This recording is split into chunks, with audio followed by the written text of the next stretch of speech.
영적 지도자, 복종을 통해 깨어진 사람. 공동체적 연합에 순종하기가 어렵습니다. 주님의 명령은 각 지체 개인적으로 올 수도 있고 공동체 단체적으로 올 수도 있으므로 세밀하게 분별해야 합니다. 머리로부터 손에게 오는 개인적 명령은 어떤 면에서 쉽게 복종할 수 있습니다. 그런데 머리로부터 팔 전체에게 어떤 공동체적 명령이 주어졌을 때 그 지체인 손이나 팔꿈치, 팔의 근육 등의 각 지체가 자기에게 개인적으로 떨어진 명령이 아니라고 복종을 거부할 수도 있는데 그래서는 안 된다는 것입니다. 공동체적인 임무, 사명은 주로 그 공동체의 리더를 통해서 주어집니다. 물론 리더가 머리로부터 엉뚱한 명령을 받을 수도 있지만 지금은 리더가 성숙한 경우를 가정하고 말씀드리는 것입니다. 대개의 경우 리더는 성숙해서 공동체적인 임무를 부여받았는데 그 공동체에 속한 각 지체들이 미성숙해서 그 공동체적 임무에 불순종하는 경우가 많습니다. 제가 지금 이 말씀을 드리는 이유는 하나님은 복종을 통해서 장래 지도자를 준비시키기 때문입니다. 장래 지도자는 그가 팀원으로 있을 때, 그가 지체로 있을 때 거기서 복종을 배운 사람입니다.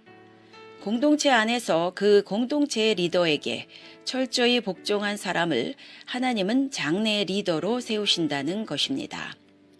그러므로 우리 각자는 머리에 개인적으로 복종하기는 쉬워도 머리에 단체적으로 복종하기는 어렵다는 사실을 깨닫고 개인적으로 주시는 하나님의 뜻만 분별할 것이 아니라 단체적으로 공동체적으로 하나님이 주시는 뜻이 있다는 것을 확실히 인식하고 공동체 안에서 자기 사명과 임무를 충실히 해야 한다는 것입니다. 그리고 절대로 그 하나님이 세우신 공동체 리더에게 불복하는 일이 없어야 하겠습니다. 자칫 잘못하면 그건 하나님의 뜻과 권위를 거스리는 것이 되는 큰 잘못이 됩니다. 이렇게 공동체적 사명에 순복한 경우를 사도행전 16장 9절에서 볼 수 있습니다. 2차 선교 여행 때 바울의 일행이 드로아 근처에서 방황하고 있었습니다. 그때 건너와서 우리를 도우라는 마게도냐인의 환상을 본 사람은 그 선교팀의 리더인 바울 한 사람이었습니다. 그런데 이어지는 10절에는 다른 팀원 모두가 바울이 받은 환상, 하나님의 명령에 동의하고 따릅니다. 10절, 바울이 이 환상을 본 후에 우리가 곧 마게도냐로 떠나기를 힘쓰니 이는 하나님이 저 사람들에게 복음을 전하라고 우리를 부르신 줄로 인정함이러라. 여기서 우리에는 적어도 실라, 누가, 디모데가 포함되어 있었을 것입니다. 그런데 어떻게 다른 팀원들이 모두 다 바울이 본 환상을 하나님의 뜻이라고 따를 수 있었을까요? 왜냐하면 그들은 하나님의 바울을 그 선교팀의 리더로 세우셨다고 확신했기 때문입니다. 대개의 경우 그 팀 리더가 깨어있을 경우 하나님은 팀 전체의 비전과 사명은 그 팀의 리더에게 주십니다. 팀원 각 개인에게 주시지는 않습니다. 팀원들은 그 리더만 순종하고 따라가면 되는 것입니다. 그리고 대개의 경우 그 팀의 리더가 사실은 그 팀의 비전을 놓고 가장 많이 기도하고 가장 많이 수고하는 사람이므로 하나님은 그 리더에게 팀의 비전을 제시하는 경우가 많습니다. 제도적 지도자가 있고 영적인 지도자가 있습니다. 살다가 보면 이런 일은 성경에도 나오고 또한 교회 역사에도 반드시 나오고 물론 우리가 사는 시대에도 있습니다. 제도권적 지도자란 교단 지도자, 교회 지도자를 뜻하는데 주로 사람의 투표에 의해 선출됩니다. 반면에 저 푸니는 영적인 지도자도 있다고 봅니다. 하나님에 의해 뽑히고 세워진 지도자입니다. 물론 제도권적 지도자들이 자기 사명을 잘 감당할 때 하나님은 영적 지도자를 따로 세우실 필요가 없을 것입니다. 그러나 제도권적 지도자들이 지난 교회 역사를 보면 버벅거린 경우가 항상 많았습니다. 그래서 하나님은 언제나 제도권 바깥에서 영적 지도자들을 세우셨습니다. 존 후스, 위클리프, 루터, 웨슬리, 휘필드 등이 그 대표적입니다. 꼭 그런 유명 인사가 아니더라도 개교회도 제도적 지도자가 있을 수 있고 하나님이 그 교회에 세우신 영적 지도자가 따로 있을 수 있습니다. 그 영적 지도자가 그 교회의 종치기일 수도 있습니다. 제도권적 지도자들이 사도 베드로, 사도 바울, 사도 요한처럼 양떼를 잘 돌보고 영적인 아버지로서의 역할을 잘 감당하면 얼마나 좋겠습니까? 물론 그런 공동체도 일부 있습니다만 또한 그렇지 못한 공동체도 일부 있습니다. 무조건 다수 득표로 당선된 장로가 교회를 잘 다스리지 못하는 경우도 일부 있습니다. 그래서 제도권 지도자가 하나님에 의해 세워졌다는 사실에 의문을 품게 하는 경우도 일부 있습니다. 또한 총회장이나 주교가 자기 권위로 어떤 지도자를 어떤 지역 교회에 임명해서 보내기도 하는데 그 지역 교회가 그 새로운 지도자를 맞이해서 잘 되는 경우도 있고 반대로 삐걱거리는 경우도 있습니다. 이때 사람들은 의문을 품습니다. 저 지도자가 하나님이 보내신 사람이 과연 맞나? 저 푸니는 제도권적 지도자의 권위를 무시할 목적으로 이 말씀을 드리는 것은 아니지만 그냥 제가 성경을 읽고 묵상하면서 깨달은 것을 말씀드리니 참고하시기 바랍니다. 제도권적 지도자들이 있지만 동시에 하나님이 뽑으시고 세우신 영적 지도자들이 있다는 것입니다. 지금까지 우리는 제도권적 지도자들에게만 순종하라고 배웠습니다만 동시에 영적 지도자들에게도 순종할 필요가 있다는 것입니다. 그가 하나님의 뜻을 말하고 가르칠 때 그렇게 해야 합니다. 그가 하나님의 뜻을 말하고 가르칠 때 그의 전하는 말씀에 불순종하는 것 역시 그를 영적 지도자로 파송하신 하나님을 불순종하는 것이 될 것이며 그런 불순종자는 하나님을 반역하는 큰 잘못을 저지르는 것입니다. 물론 영적인 지도자는 어떤 임명장도 없고 어떤 임명기간도 없습니다. 어떤 경우에는 개교에서 일생에 단 한 번 그가 영적 지도자로 세워져서 하나님으로부터 받은 예언의 음성을 바라는 경우도 있을 것입니다. 다만 우리가 영적으로 분별하는 것입니다. 그것이 하나님으로부터 나온 음성이 맞다면 우리는 그 음성에 순종하는 것입니다. 그가 단지 종치기에 불과하다고 무시하다가는 큰일 납니다. 영적 지도자 스스로도 조심해야 합니다. 자기 스스로 내가 영적 지도자다, 하나님으로부터 임명받았다고 공개적으로 천명할 수도 없고 해서도 안 됩니다. 물론 그렇게 한다 하더라도 인정할 사람도 거의 없을 것입니다. 영적 지도자는 아무런 공식적인 직함이 없거나 있어도 제도권적 지도자에 비하면 모든 것이 미미하겠지만 그가 영적 지도자로 인정받는 것은 오직 자기가 가진 영적 권위 때문입니다. 그리고 사람들이 자기를 영적 지도자로 인정해 주기를 기다릴 뿐입니다. 그가 계속적으로 영적 권위를 행사할 때 사람들은 그가 비록 종치기라도 그를 결국은 영적 지도자로 인정할 것입니다. 그의 기도가, 그의 조언이, 그의 존재가 없으면 뭐가 제대로 안 돌아가니까요. 사람들은 그가 기름 부음을 받았다는 것을 결국은 인정하게 됩니다. 또한 기름 부음을 진짜 받은 사람은, 즉 영적인 지도자는 그 기름 부음 받은 값을 반드시 하게 되어 있습니다. 그리고 사람들은 그것을 알게 되어 있습니다. 그래서 비제도권 영적 지도자가 인정을 받게 되고 세워지는 것입니다. 그런데 여기서 문제가 되는 것은 제도권적 지도자에게는 순종하기가 어떤 면에서는 쉽습니다. 그건 설명할 필요도 없습니다. 그런데 우리 모두가 하나님이 세우신 비제도권 영적인 지도자에게는 순종하기가 대단히 어렵다는 점입니다. 그가 제도권적 지도자가 아니기 때문입니다. 구약시대에 제사장들이 제도권적 지도자였다면 선지자들은 영적인 지도자였습니다. 많은 사람들은 선지자들을 오히려 배척했습니다. 그리고 언제나 제도권적 지도자들 편에 서는 경우가 많았습니다. 그런데 그가 제도권적이든지 비제도권적, 즉 영적 지도자이든지 하나님의 뜻이면 우리가 무조건 순종해야 하고 하나님의 뜻이 아니면 절대로 순종해서는 안 됩니다. 여러분, 그가 비제도권적, 즉 영적 지도자이고 그가 영적인 메시지, 즉 하나님의 뜻을 전달했다고 칩시다. 우리가 그의 말에 순종하지 않았을 때 어떤 결과가 벌어지겠습니까? 결국은 내 손해입니다. 내가 또는 우리 공동체가 손해를 왕창 보는 일이 발생할 것입니다. 왜냐하면 하나님의 뜻을 따르지 않고 다른 엉뚱한 길로 나아갔기 때문입니다. 그러므로 제도권, 비제도권을 따지는 것보다 더 중요한 것은 그것이 하나님의 뜻이냐, 하나님의 말씀이냐 하는 것입니다. 누구든지 하나님의 뜻, 하나님의 말씀에 순종하지 않고 그 길을 떠나 엉뚱한 길로 나아간다면 1년 후, 2년 후, 5년 후를 보십시오. 그 결과가 아주 비참할 것입니다. 물론 하나님은 먼저는 제도권 지도자들을 통해서 말씀하실 것입니다. 그런데 하다가 안 되면 하나님은 종치기라도 누구든지 자기에게 순종하는 자를 들어서 쓰실 것입니다. 비제도권 지도자는 그렇게 불가피하게 탄생되는 것을 봅니다. 마귀가 언제나 교묘하게 역사합니다. 그래서 우리를 올무에 걸리게 합니다.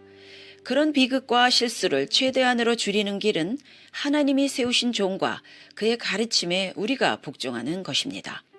그가 제도권이든 비제도권이든지 말입니다. 하나님은 그가 제도권이든지 비제도권이든지 경건한 사람에게, 하나님과 동행하는 사람에게 말씀하십니다. 그런 사람이 가르치는 지혜의 말씀에 우리는 귀를 기울여 배워야 합니다. 지도자에게 순복한 사람이 장차 지도자가 됩니다. 베드로전서 5장 5절에 이렇게 말씀하십니다. 젊은 자들아, 이와 같이 장로들에게 순복하고 다 서로 겸손으로 허리를 동이라. 하나님이 교만한 자를 대적하시되 겸손한 자들에게는 은혜를 주시느니라. 이 구절에 하나님으로부터 영적인 권위를 얻는 비결이 숨어 있습니다. 저 푸니는 많은 훌륭한 젊은이들을 보는데 그들에게 영적인 권위가 부족한 것을 발견하고는 안타까워합니다. 하나님이 그들에게 영적인 권위를 안 주시니까 그들이 못 받는 것이지요. 그 이유가 무엇인지 위 구절이 말씀해 줍니다. 그들이 장로들에게 순복하지 않으니까 하나님께 영적 권위도 못 받는 것입니다. 겸손한 자들에게 은혜를 주신다고 했는데 거기에 영적 권위를 대입해도 무방하다고 봅니다. 그 이유는 제 푸닌이 생각하기에는 권위, 권세라는 것은 대단히 위험한 것입니다. 그것을 잘못 다루면 많은 사람이 다치기 때문입니다. 그러므로 하나님이 주시고 싶어도 마음 놓고 주실 수 없습니다.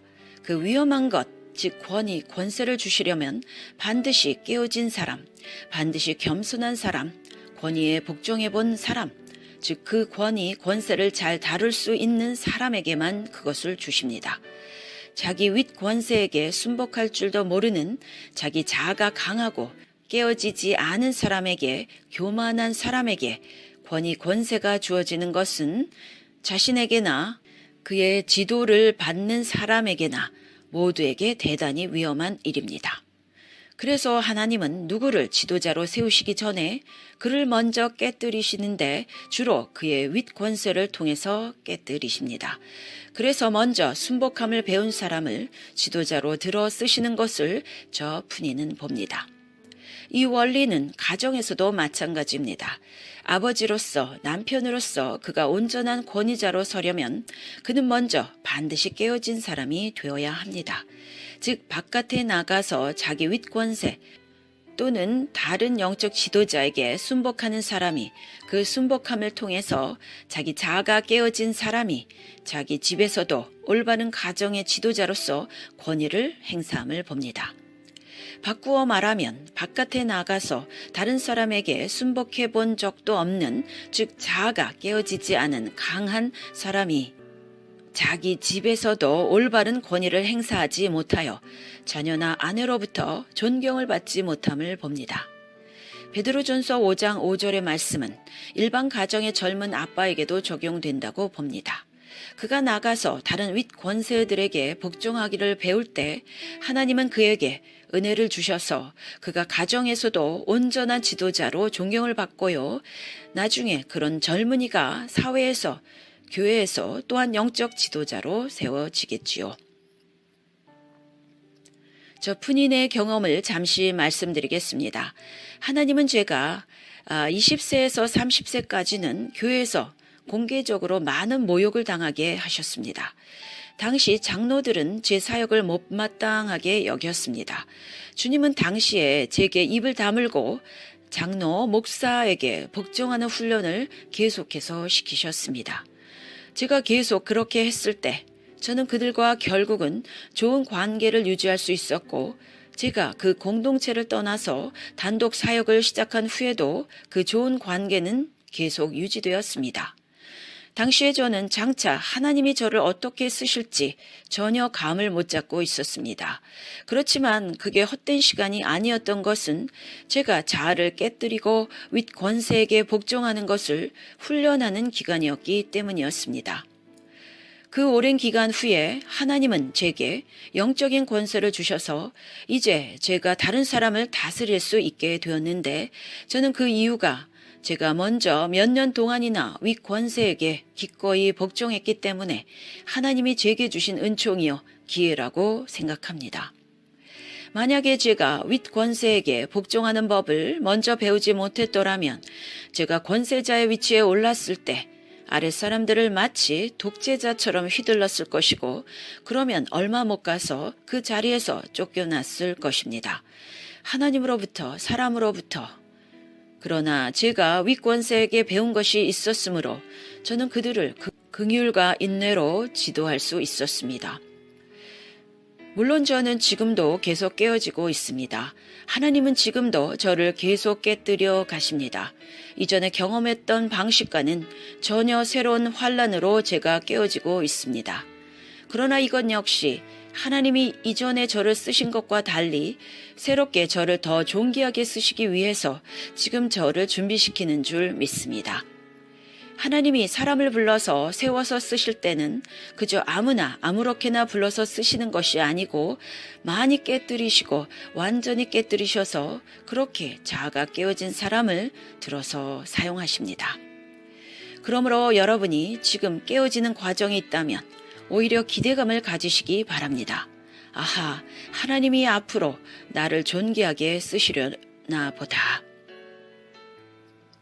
교정을 겸손히 받는 실제 예. 하나님은 교정을 통해서 우리를 깨뜨리시고 우리를 점점 지도자로 만들어 가십니다. 세상에 지위 고하를 막론하고 교정을 받아서 기분 좋아할 사람은 아무도 없습니다. 심지어는 3살짜리 꼬맹이도 교정을 하면 반발하고 성질 부립니다. 그것은 특히 공개적으로 교정을 받을 때는 그것을 쉽게 소화시키기는 정말 쉽지 않습니다. 당신은 공개적인 교정을 기꺼이 받아들였던 때가 마지막으로 언제였습니까? 어떤 사람은 공개적인 교정을 기꺼이 자기 일생에 단 한 번도 받아보지 못한 사람도 있을 것입니다. 체면, 자존심, 여러 가지 이유로 그냥 반발하고 튀어나가버리기 쉽다는 뜻입니다. 제 말은 그런 사람은 즉 윗 권세에 순종할 줄 모르는 사람은 앞으로 자기가 권세자가 되기를 기대하지 말라는 것입니다. 하나님이 그런 사람을 지도자로 세우지 않으십니다. 당신의 윗 권세가 당신을 교정할 때 너무 가혹한 방식으로 했다고 하더라도 당신은 너무 상심하지 마시기 바랍니다. 그가 교정하는 방식이 가혹하냐, 친절하냐, 그것이 핵심 문제가 아닙니다. 지금 상황에서의 핵심 문제는 당신이 그 교정에 순복하느냐, 안 하느냐 그 문제입니다. 괜히 자기가 윗권세에 겸손히 순복하기 싫은 문제를 두고서 그가 너무 가혹하게 나를 공개적으로 훈계했다고 핵심을 엉뚱한 대로 돌려서는 안 됩니다. 그리고 만약 그가 당신의 사소한 문제에 그렇게 가혹하고 맹렬하게 교정 훈계한 것이 사실이라면 그것은 그가 윗권세로서 더 윗권세자이신 하나님께 질책을 당할 것입니다. 그러므로 아랫권세인 당신이 교정을 받을 때 취해야 하는 자세는 그 형식이 어떤 것이든지, 즉 아무리 강한 훈계이더라도 거기에 겸손히 순복하는 자세를 보여주는 것입니다. 예수님은 대적자, 반대자들로부터 공개적으로 강하게 반대를 받으신 적이 종종 있으셨습니다. 그러나 신기한 것은 예수님은 결코 불평을 했다는 말씀은 성경에 없습니다. 이게 말은 쉽지만 행하기는 대단히 어려운데요. 그런데 예수님은 신기하게 그렇게 하셨습니다. 즉 어떤 공개적인 공격과 치심을 당해도 순순하게 대응하신 것입니다. 우리가 따라야 할 본입니다. 혹시 우리 대적이 우리를 비난했다고 하더라도 그의 비난에 조금이라도 2%라도 진실이 섞여 있는지 그것에 유의하십시다. 그가 비방하는 방식이 무례하다고 문제 삼지 말고요. 그게 가장 핵심적인 문제입니다. 대적이 그런 혹독한 방식으로 달려드는 것은 분명히 잘못된 처사이지만, 그러나 그 속에 일말의 진실이 숨어 있다면, 그래서 내 잘못을 깨닫고 내가 고치고 스스로 회개하게 된다면 그거야말로 무료 영적 건강검진을 받는 셈입니다. 건강검진을 받기가 쉽지 않는데 그것도 무료로 해주니 얼마나 고마운 일입니까? 그러므로 그가 나를 정밀 스캐닝하고 비난하는 방식이 너무 졸렬하고 치사하다. 진짜 너무 비인간적으로 이잡듯이 나를 뒤지는구나. 이렇게 비난하지 마시고 그가 비인간적으로 나를 염탐하고 공격하는 방식은 사실 큰 이슈가 아닙니다. 지금 그 상황에서 가장 큰 이슈는 내가 그의 스캐닝에 걸려들 만큼 어떤 비크리스천적 요소가 있느냐 없느냐 하는 것입니다. 만약 그런 요소가 내게 발견되어진다면 스스로 발견하기 어려운데 그가 무료로 정밀하게 검진을 해주니 어쩌면 하나님께 감사할 일입니다. 무료 MRA, CT, PT입니다. 저 푼인도 크리스천 지도자로서 사역을 해 나가는 중에 다른 지도자들이 그러하듯이 심한 공격과 비난과 주목, 스캐닝을 받았습니다. 그런데 저는 그러한 공격들에 대해 크게 개의치 않기로 했습니다. 왜냐하면 성경을 보거나 교회 역사를 보거나 참 하나님의 종들은 한 번도 편하게 살았던 적이 없었습니다. 항상 그들은 비난과 감시와 조롱의 대상이 되었던 것을 제가 잘 알기 때문입니다. 다만 제가 그런 공개적 교정을 받을 때 유의하는 점은 그들의 비난에 일말의 진실이 섞여 있느냐 하는 점입니다. 저는 솔직히 그렇게 기도합니다. 주여, 저들의 공격을 통해서 저의 부족한 점을 보여주십시오. 가끔은 마귀가 또는 대적들이 나 자신보다 또는 내 편에 선 사람들보다 내 약점, 내 고칠 점들을 더 정확하게 꿰뚫어 볼 수도 있습니다. 언제나 그렇다가 아니라 가끔입니다. 그러므로 교정을 통해서 들리는 나의 진실에 겸손히 회개로 반응하는 저와 여러분이 되시기 바랍니다. 다시금 정리해서 말씀드립니다. 문제의 핵심은 내가 교정을 순순히 받는 자세인가 그렇지 못한가, 또는 그들의 교정에 진실이 있으면 내가 인정하고 회개하는가 반발하는가입니다. 우리는 엉뚱한 대로 문제의 핵심을 돌리려 하면 안 됩니다. 그가 교정하는 야비한 방식을 문제 삼지 마십시오. 그는 대접한 대로 대접받을 것입니다. 다만 당신이 하나님께 쓰임받는 존귀한 지도자가 되려면 그런 교정의 과정을 훌쩍 뛰어넘어서 가뿐히 통과해야 한다는 것입니다.